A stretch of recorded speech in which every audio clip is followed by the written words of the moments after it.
ये शकल देखी है? यह करोड़पतियों की शादी है, कोई भंडारा नहीं। यह सड़ा हुआ शगुन का लिफाफा लेकर दफा हो जाए यहाँ से, वरना धक्के मार कर बाहर फिकवा दूंगा।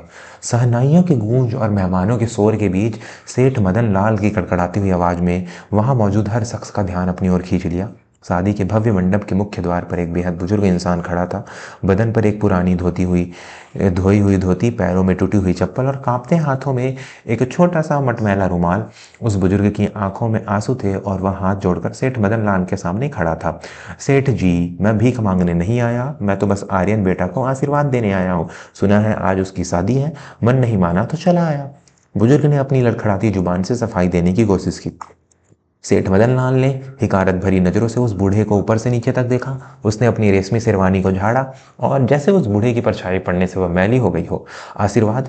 तेरे जैसे कंगाल का आशीर्वाद लेकर मेरा बेटा क्या करेगा? अरे यहाँ तो मेहमान आए हैं ना, उनकी गाड़ियों के टायरों की कीमत तेरे पूरे खानदान की जायदाद से ज्यादा है। और तू तू मेरे बेटे को आशीर्वाद देगा? गार्ड, ओ गार्ड, कहाँ मर गए सबके सब? मदन लाल की दहाड़ सुनकर दो मोटे तगड़े सुरक्षाकर्मी दौड़ते हुए आए। साहब जी, इस भिखारी को यहाँ से हटाओ और खबरदार जो ये गेट के आसपास भी भटका, मेरी इज्जत का फालूदा बनाकर रख दिया है।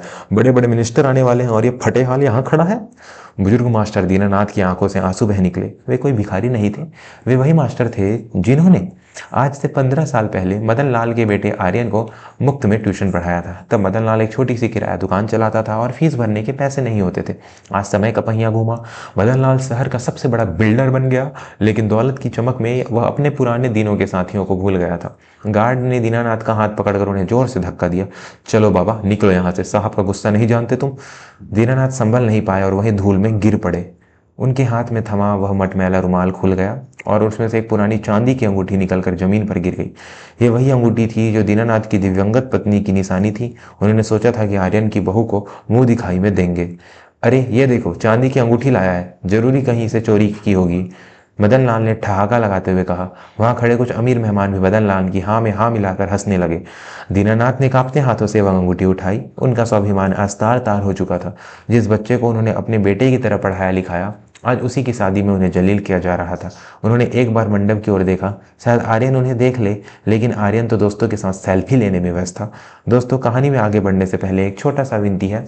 हम अक्सर अपने बड़ों का सम्मान करना भूल जाते हैं, जबकि वही हमारी असली नींव होते हैं। अगर आप भी अपने माता पिता और गुरुजनों का दिल से सम्मान करते हैं तो अभी इस चैनल को सब्सक्राइब कर लें और बेल आइकन दबाएं, ताकि ऐसी ही दिल को छू लेने वाली कहानियां आप तक पहुंचती रहे। दीनानाथ ने धूल झाड़ी और भारी मन से वापस मुड़ गए। उनकी आत्मा रो रही थी। वे धीरे धीरे कदमों से सड़क की ओर बढ़ने लगे। तभी पीछे से गाड़ियों का एक लंबा काफिला सायरन बजाते हुए आया। काली लग्जरी गाड़ियों का तांता लग गया। यह शहर के सबसे मशहूर उद्योगपति और समाज सेवी ठाकुर विक्रम सिंह का काफिला था। विक्रम सिंह न केवल अरबपति थे, बल्कि वे राज्य के शिक्षा मंत्री भी रह चुके थे। उनका आना इस शादी में सबसे बड़ी बात थी। मदन लाल तो हफ्तों से उनकी खुशामद कर रहा था कि वे बस 5 मिनट के लिए शादी में आ जाए। जैसे ही गाड़ियां रुकी, मदन लाल ने सब कुछ छोड़कर नंगे पैर दौड़ा। उसके चेहरे पर जो क्रूरता उस बुजुर्ग के लिए थी, वह अब विक्रम सिंह के लिए चापलूसी में बदल थी। आइए आइए ठाकुर साहब, हमारा हो भाग्य हो आप पधारे। मेरी तो छाती गर्व से चौड़ी हो गई। इधर से आइए हुजूर, इधर से, मदन लाल ने झुककर सलाम करते हुए कहा। विक्रम सिंह गाड़ी से उतरे। सफेद कुर्ता पैजामा, कंधे पर शॉल और चेहरे पर एक अलग ही तेज। उन्हें मदन लाल की तरफ हाथ जोड़कर अभिवादन किया, लेकिन उनकी नजरें कहीं और थी। उनकी नजर गेट के बाहर सड़क किनारे धीरे धीरे जाते उस झुके हुए बुजुर्ग पर टिकी। विक्रम सिंह अचानक रुक गए। मदन लाल उन्हें आगे ले जाने की कोशिश कर रहा था। हुजूर चलिए ना, स्टेज तैयार है, आर्यन आपका इंतजार कर रहा है। लेकिन विक्रम सिंह ने मदन लाल की बात अनसुनी की कर दी। उन्होंने अपनी आंखें सिकोड़ी और ध्यान से उस बुजुर्ग को देखा। अगले ही पल वहां मौजूद हर शख्स हैरान रह गया। देश का इतना बड़ा आदमी, करोड़ों का मालिक विक्रम सिंह अपनी मखमली जूतियां उतार कर नंगे पैर उस भिखारी जैसे दिखने वाले बूढ़े की तरफ दौड़ा। गुरुजी रुकिए। विक्रम सिंह की आवाज में एक अजीब सी तड़प थी। मास्टर दीनानाथ ने पीछे मुड़कर देखा। अपनी धुंधली आंखों से वे पहचान नहीं पाए कि यह कौन है।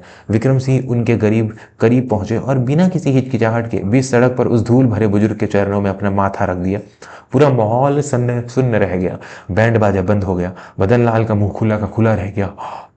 मेहमान फुसफुसाने लगे। अरे यह ठाकुर साहब को क्या हो गया? इस भिखारी के पैर क्यों छू रहे हैं?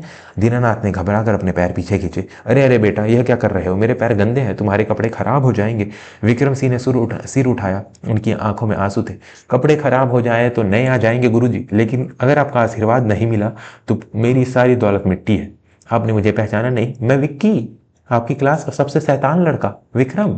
दीनानाथ ने अपनी चश्मे को ठीक किया और गौर से देखा। उनके चेहरे पर एक मुस्कान तैर गई। अरे विक्की बेटा, तुम तो बहुत बड़े आदमी बन गए हो। मुझे लगा तुम मुझे भूल गए होगे। भूल जाता गुरुजी, आज मैं जो कुछ भी हूँ आपकी वजह से हूँ। जब मेरे पिताजी का देहांत हुआ था और फीस भरने के पैसे नहीं थे, तब आपने ही तो मेरी फीस भरी थी। आपने कहा था विक्रम, गरीबी को अपनी कमजोरी मत बनने देना, उसे अपनी ताकत बनाना। वह बात मैंने अपने दिल में बांध ली थी। विक्रम सिंह ने दीनानाथ का हाथ अपने हाथों में ले लिया। फिर उनका ध्यान दीनानाथ की फटी हुई कमीज और चेहरे पर जमी धूल पर गया। उनका चेहरा सख्त हो गया। उन्हें पलटकर मदन लाल की तरफ देखा, जो अब डर के मारे कांप रहा था। गुरुजी, आप यहाँ बाहर क्यों हैं और यह आपकी हालत? क्या किसी ने आपसे कुछ कहा? विक्रम सिंह की आवाज में शेर जैसी दहाड़ थी। दीनानाथ कुछ नहीं बोले, बस सिर झुका लिया। लेकिन पास खड़े गार्ड्स की हालत खराब थी। मदन लाल के पसीने छूट रहे थे। उसे अपनी गलती का एहसास हो चुका था, लेकिन अब बहुत देर हो चुकी थी। विक्रम सिंह समझ गए। उन्होंने दीनानाथ का हाथ पकड़ा और उन्हें लेकर वापस मंडप की ओर बढ़े। मदन लाल दौड़कर पास आया। ठाकुर साहब, मुझे मुझे पता नहीं था कि ये आपके। विक्रम सिंह ने मदन लाल को हाथ के इशारों से चुप करा दिया। चुप रहो मदन लाल, तुम जानते हो ये कौन है?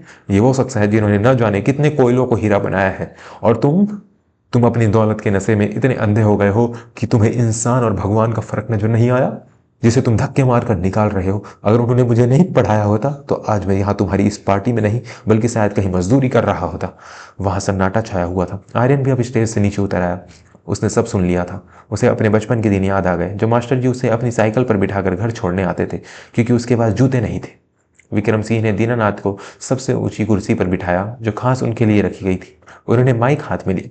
देवियों और संजनों, आज इस शादी का सबसे बड़ा तोहफा मैं देने वाला था, लेकिन मुझे यहाँ आकर पता चला कि असली दौलत तो गेट के बाहर खड़ी थी। मदन लाल जी, आप अपनी गाड़ियों, अपनी बिल्डिंगों पर बहुत इतराते हैं ना, लेकिन याद रखिएगा, नींव अगर कमजोर हो तो इमारत कितनी ही ऊंची क्यों ना हो, एक दिन गिर ही जाती है। मदन मास्टर दीनानाथ जी जैसे लोग हमारे समाज की नींव है, और आपने आज नींव को ही चोट पहुंचाई है। विक्रम सिंह ने अपनी जेब से चेकबुक निकाली और उसे फाड़ कर फेंक दिया।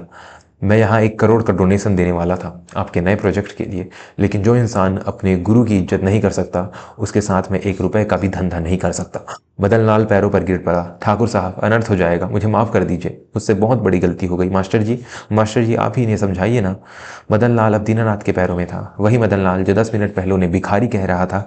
दीनानाथ का दिल बहुत बड़ा था। उन्होंने मदन लाल के कंधे पर हाथ रखा। उठो मदन, इंसान अपनी कमाई से अमीर नहीं होता, अपने स्वभाव से अमीर होता है। मुझे तुमसे कोई शिकायत नहीं, बस इतना याद रखना, पैसा तो आज है कल नहीं होगा, लेकिन दुआएं और बद्दुआएं दोनों 7 जन्मों तक साथ रहती है। आर्यन दौड़ कर आया और दीनानाथ के गले लग गया। वह फूट फूट कर रोने लगा। मुझे माफ़ कर दीजिए मास्टर जी, मैंने आपको देखा था, लेकिन पिताजी के डर से चुप रहा। मैं बहुत कायर हूँ। दीनानाथ ने अपनी जेब से वही पुरानी अंगूठी निकाली और आर्यन के हाथ में रख दी। पगले, गुरु कभी अपने शिष्य से नाराज नहीं होता। यह तेरी पत्नी के लिए है, बस इसे स्वीकार कर ले, मेरा आना सफल हो जाएगा। उस चांदी की मामूली सी अंगूठी की चमक आज वहां मौजूद हीरो के हारों से कहीं ज्यादा थी। विक्रम सिंह ने ऐलान किया कि वे मास्टर दीनानाथ के नाम पर शहर में एक भव्य स्कूल बनवाएंगे, जहां गरीबों को मुफ्त शिक्षा मिलेगी। शादी का माहौल अब पूरी तरह बदल चुका था। जो लोग दीनानाथ को देखकर नाक भौं सिकोड़ रखे थे, अब वे ही उनके पैर छूने के लिए लाइन में खड़े थे। मदन लाल को अपनी असली जगह समझ आ चुकी थी। उसे समझ आ गया था कि रेशमी कपड़ों के अंदर अगर दिल काला हो तो वह इंसान गरीब ही रहता है।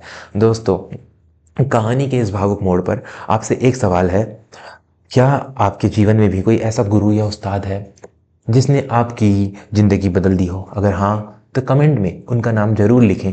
और अगर कहानी पसंद आ रही है तो लाइक बटन दबाना ना भूलें, यह हमारे लिए बहुत मायने रखता है।